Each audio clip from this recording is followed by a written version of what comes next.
Halo teman-teman semua, balik lagi bersama dengan Story 3M, di mana kita kali ini akan menceritakan alur cerita dari manhwa yang berjudul Dead Bone Be Blood. Baiklah, tidak perlu berlama lagi, langsung saja kita masuk ke dalam alur ceritanya. Pada chapter sebelumnya, Kim Sang-an menyuruh Taeyong dan juga Honjul untuk segera melepaskan Haeyeon, tapi mereka masih tidak mengindahkan perkataannya. Alhasil karena mereka malah mencoba untuk menyerangnya, Kim Sang-an langsung memberikan pukulan kasih sayang pada Taeyong. Karena keparat itu berani memukul temannya, Honjul tentunya bergegas menyerang Kim Sang-an sambil berkata kalau dirinya akan membuatnya membayar ini. Akan tetapi para cecanguk seperti mereka bukanlah tandingannya Kim Sang-an, karena dia langsung membuat otaknya Honjul bergeser hanya dengan sekali pukulan. Honjul yang menjadi linglung tentunya tidak bisa melakukan apapun, tapi Kim Sang-an dengan baik hati membantunya dengan cara memukul kepalanya sekali lagi sampai dia berputar-putar seperti es putar. Jelas saja Haeyeon yang tadinya bersyukur melihat Pak Guru datang, malahan ikutan ngeri karena wali kelasnya rupanya jago bertarung. Kim Sang-an kemudian berkata supaya Haeyeon segera ikut bersama dengannya, dan Haeyeon menanyakan apakah Pak Guru akan menghukumnya. Kim Sang-an berkata agar dia mengikuti saja dirinya karena ada sesuatu yang lebih serius dan harus mereka bicarakan di tempat lain. Beberapa saat kemudian di sebuah kanal sungai, Kim Sang-an memberitahu kalau dirinya adalah kakaknya Kim Yi-an, dan itulah kenapa dirinya menanyakan soal itu. Kim Sang-an meminta supaya dia menceritakan semua yang dilakukan oleh Hong Arum pada Kim Yi-an, tapi Haeyeon tampaknya sedikit ketakutan pada Hong Arum. Kim Sang-an berkata dirinya tahu kalau dia takut pada Hong Arum, jadi sepertinya dia lebih tahu mengenai apa yang dilakukan Hong Arum pada Yi-an, sampai-sampai dia tidak berani terlibat dengannya. Kim Sang-an berkata kalau begitu mari kita lupakan saja pembicaraan barusan, karena dirinya tidak akan meminta bantuannya lagi jika dia memang tidak berani melakukannya. Karena tidak mau terus berada di bawah bayang-bayangan Hong Arum, Haeyeon mulai menceritakan jika semua itu berawal ketika semester pertama dimulai.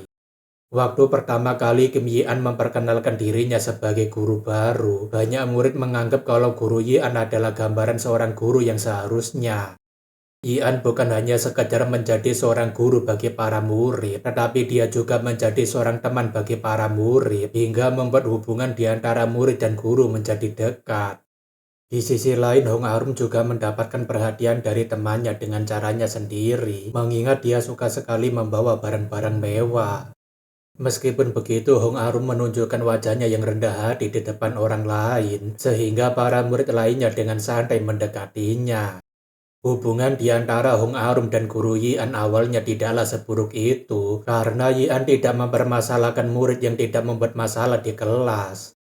Akan tetapi semuanya dimulai ketika Yi-an mulai menegur Hong Arum yang tidak pernah mengerjakan piketnya dan membiarkan teman-temannya yang melakukan tugasnya untuknya.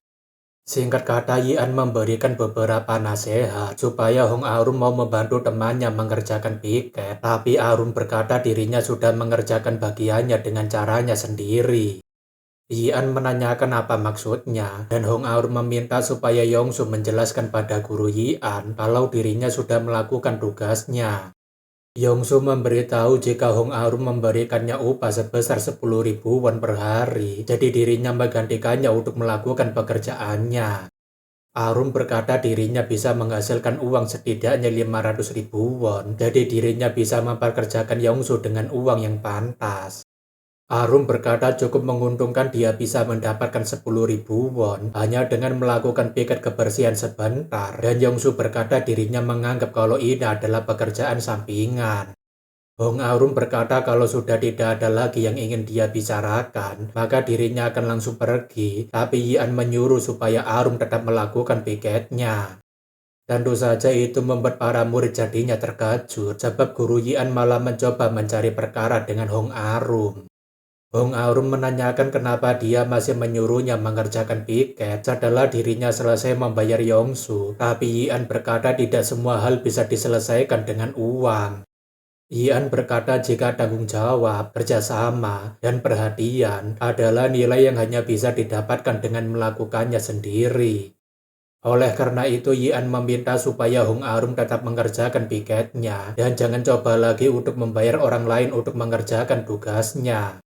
Yian juga meminta supaya Yongsu mengembalikan uangnya Hong Arum dan Yongsu hanya bisa berkata baiklah. Namun tentu saja semua itu adalah awal dari kesengsaraannya Kim Yian karena Hong Arum berniat untuk menjatuhkan harga diri guru pengganggu ini. Beberapa hari kemudian setelah insiden itu, Hong Arum tantrum di kelasnya karena tas mini edisi terbatasnya itu hilang. Tentu saja Hong Arum berkata seseorang pasti telah mencurinya ketika dirinya telah datang ke sekolah ini dan telah mengambil kesempatan itu untuk mencurinya. Alhasil karena tidak menemukan tas mininya di dalam kelasnya, Hong Arum tentunya tantrum di ruangan guru supaya mereka semua segera mencari tasnya yang hilang. Hong Arum meminta supaya semua tempat harus diselidiki dan para guru akhirnya tidak memiliki pilihan lain selain mencari tas yang harganya 5 juta won itu. Selama beberapa waktu, para guru dan petugas sekolah menggeledah semua tempat, mulai dari ruangan kelas para siswa, auditorium, bahkan tempat untuk berolahraga. Akan tetapi ketika mereka memeriksa ruangan guru, Ian sangat terkejut karena tas mini miliknya Hong Arum malah berada di lacinya. Tentu saja para guru yang mengetahuinya menanyakan apakah dia adalah pelakunya, tapi Ian yang terkejut tentunya hanya bisa berkata dirinya tidak tahu kenapa itu ada di sana.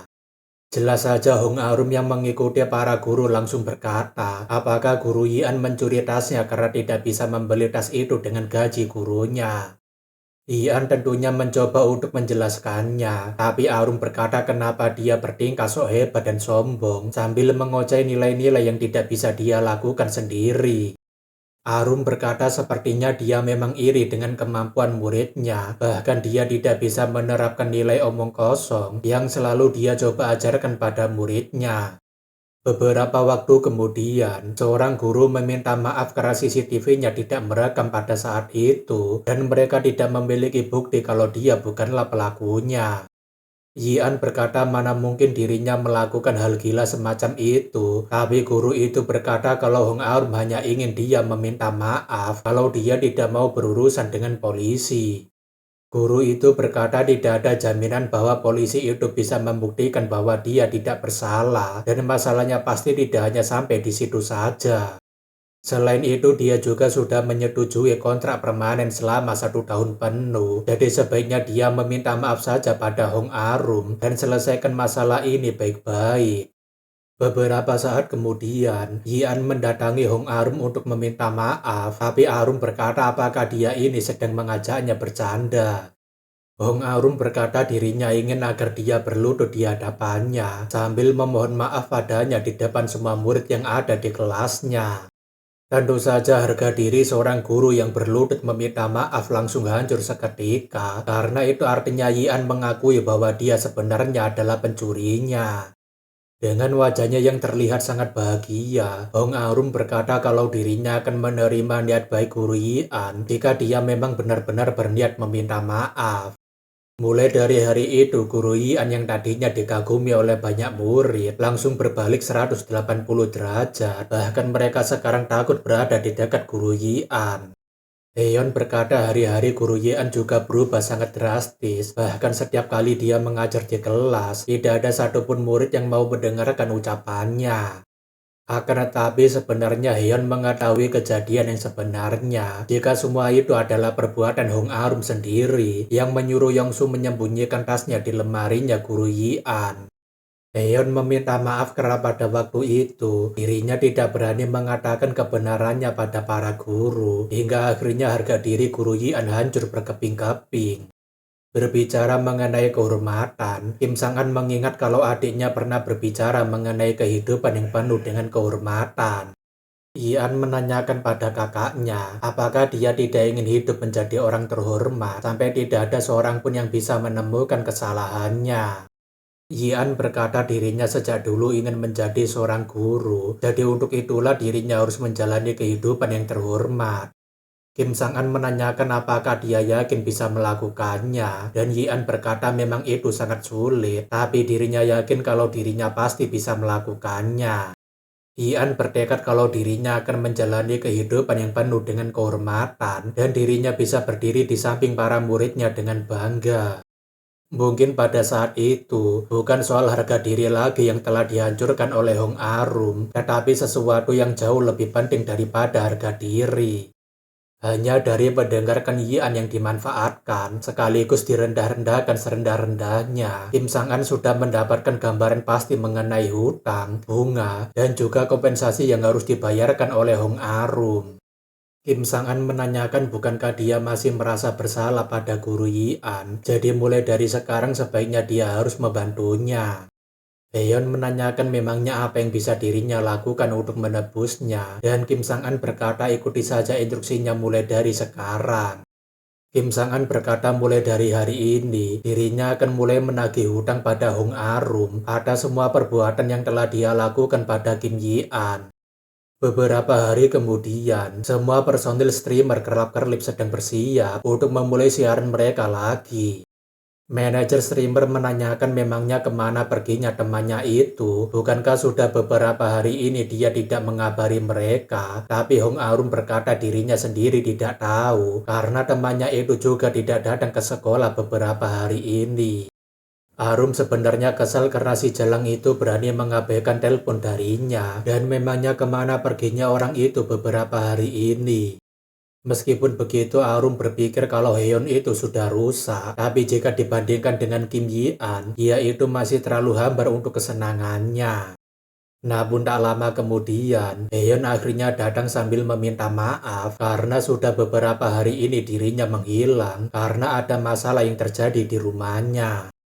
Manajer streamer itu berkata kalau itu adalah alasan yang klasik, namun kali ini dirinya akan memaafkannya. Tapi jika dia sampai mengulanginya, maka mereka sendiri yang akan menangkapnya di rumahnya.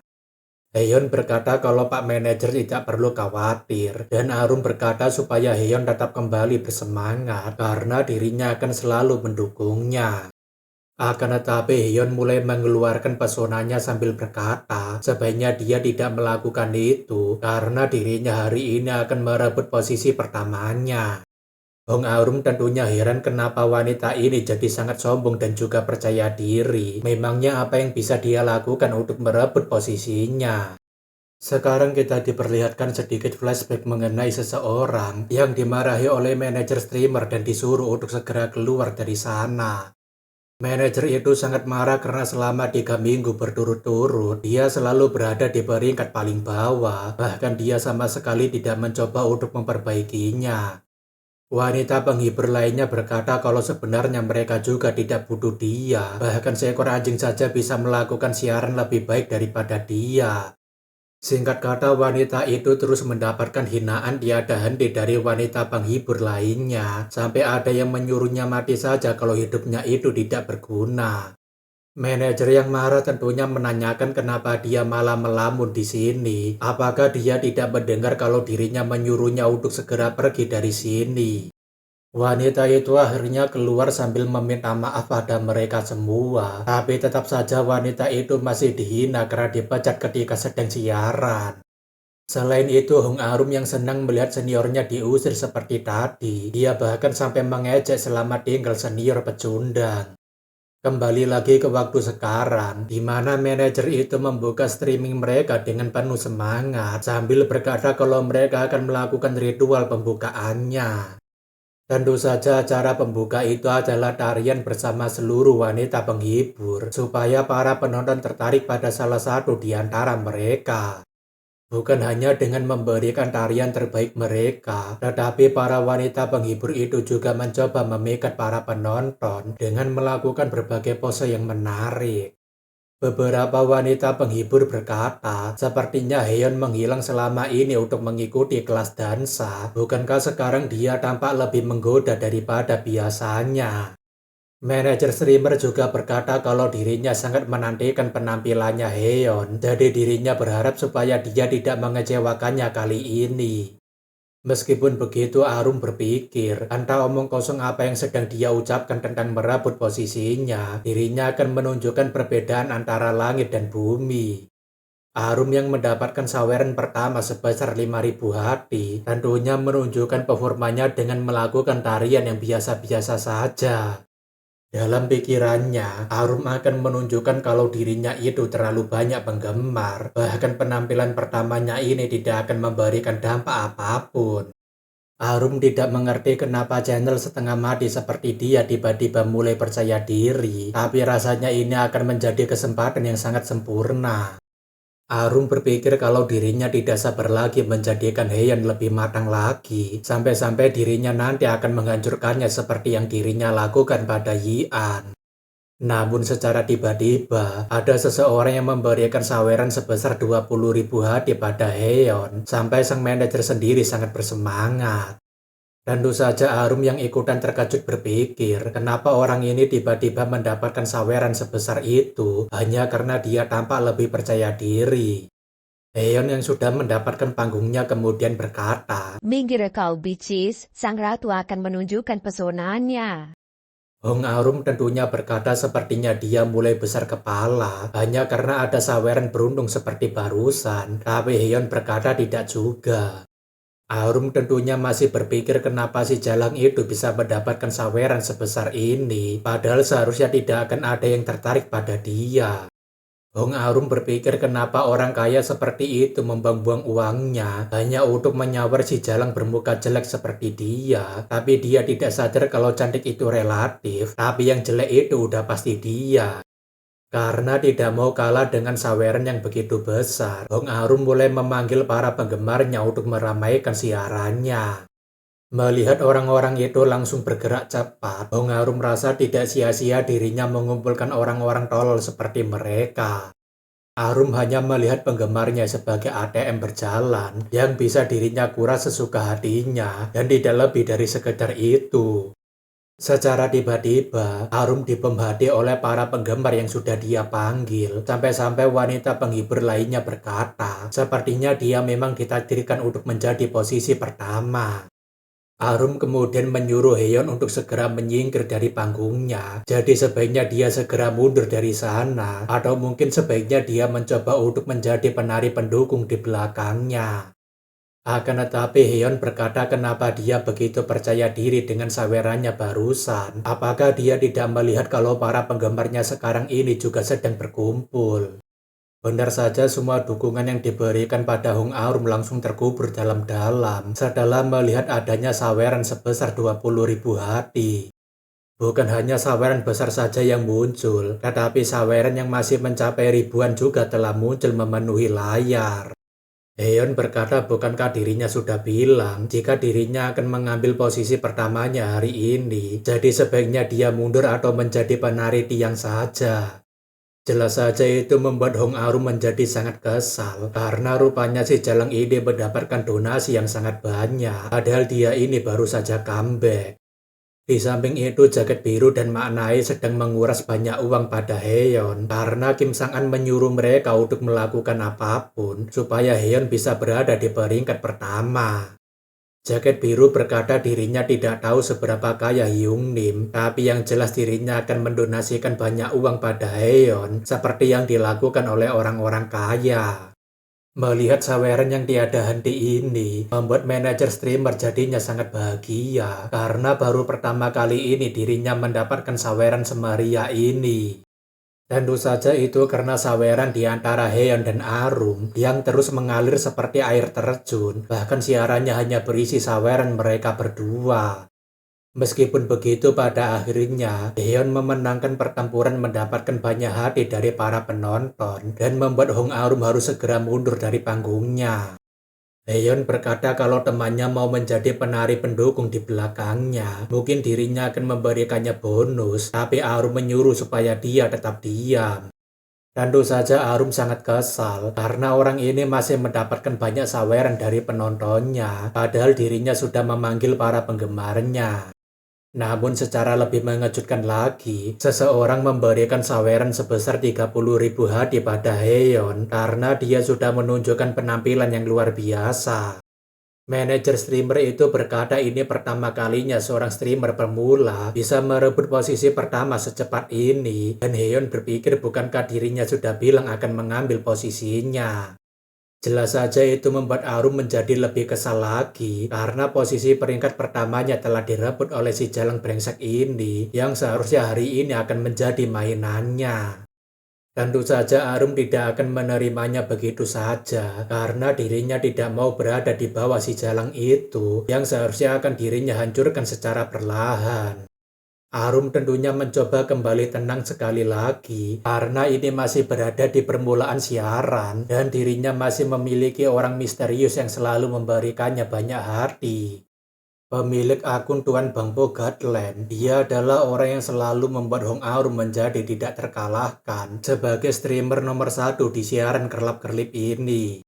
Arum mendengar kalau dia mendapatkan banyak keuntungan dari bisnis ilegalnya, tapi yang dirinya pedulikan hanyalah uang yang telah dia keluarkan untuknya. Karena dirinya sudah menghubunginya, Arum yakin kalau sebentar lagi Heon akan tertampar realita dan dirinya akan memberikan pelajaran pada boneka sialan ini. Akan tetapi Arum masih belum mendapatkan balasan apapun dari Bang Po dan dia mencoba untuk mengirimkannya pesan lagi, tapi tetap saja Bang Po tidak membalas apapun pesannya. Arum berpikir mungkin Opa sedikit sibuk dengan urusannya, tapi dirinya yakin kalau Opa tidak akan meninggalkannya begitu saja, jadi dirinya harus sedikit bersabar. Waktu pun terus berlalu, sampai-sampai posisi pertama Heon tidak bisa dikejar oleh wanita penghibur lainnya jika mereka ingin merebut posisi pertama. Tentu saja manajer itu yang hanya peduli dengan reputasi channelnya langsung memuji-muji Heon dengan memberikannya julukan sebagai seorang gadis emas di channelnya. Jelas saja pikiran Hong Arum perlahan mulai terguncang karena sekarang dia berada di posisi terakhir dan tidak ada lagi yang mau memberikan saweran padanya. Hong Arum berpikir dirinya tidak berada di posisi 2 ataupun 3, tapi dirinya sekarang berada di posisi paling terakhir, dan rambut hitam berkata kenapa nona posisi terakhir terlihat terguncang. Rambut hitam menanyakan kenapa nona paling cantik ini tidak mencoba bugil saja, dan menarik perhatian para penonton seperti seorang artis peko. Bukankah sekarang ini dia terlihat seperti seorang pengecut? Jelas saja itu membuat Hong Arum berkeringat dingin karena dirinya sekarang terjatuh sangat jauh setelah dirinya berada di peringkat pertama. Di samping itu manajer siaran tampaknya tahu kalau sebenarnya Hong Arum tidak tahu jika 80% donasinya berasal dari akun Bang Po. Manajer streamer itu tidak tahu alasan kenapa si Paus itu tidak muncul hari ini, tapi berkat itu pula drama kembalinya si pecundang membuat para penonton semakin menggila. Bagi para penonton, melihat seseorang yang selalu berada di posisi teratas langsung terjatuh paling bawah adalah puncak hiburan yang tidak akan pernah bisa mereka dapatkan setiap harinya. Bagi manajer streamer sendiri, ini adalah langkah paling bagus untuk menaikkan channelnya, tapi bagi si Jalang Hong Arum, ini pasti adalah hari terburuknya. Di samping itu, Hong Arum masih berpikir sangat keras mengenai apa yang harus dirinya lakukan sekarang karena waktu siarannya juga akan segera berakhir. Hong Arum tidak mau menjadi seorang pecundang seperti senior yang dikeluarkan waktu itu, jadi dirinya tidak boleh menyerah di sini saja. Hong Arum kali ini dengan keras kepala mencoba untuk menelpon akun Bang Po untuk mendapatkan jawaban segera darinya, tapi pemilik akun Bang Po itu tidak menjawab teleponnya sama sekali. Sekarang kita berpindah ke suatu tempat di mana tampaknya telah terjadi pesta meriah hingga pesan dari Hong Arum terabaikan. Rupanya orang yang mengadakan pesta meriah tersebut adalah Kim Sang-an dan para bawahan Bang Po juga sudah tidak sadarkan diri setelah diberikan pukulan kasih sayang oleh Kim Sang-an. Pria yang sekarat itu tidak lain adalah pemilik akun Bang Po dan dia menanyakan kenapa dia tiba-tiba menyerang mereka tanpa memberikan penjelasan ada masalah apa. Akan tetapi Kim Sang-an berkata tidak ada yang perlu mereka bicarakan karena dirinya hanya ingin menyelesaikan masalah ini dengan cepat. Kim Sang-an berkata bukankah dia adalah Bang Po Godland yang telah memberikan dukungan banyak pada Hong Arum dan Bang Po tentunya menanyakan bagaimana dia tahu.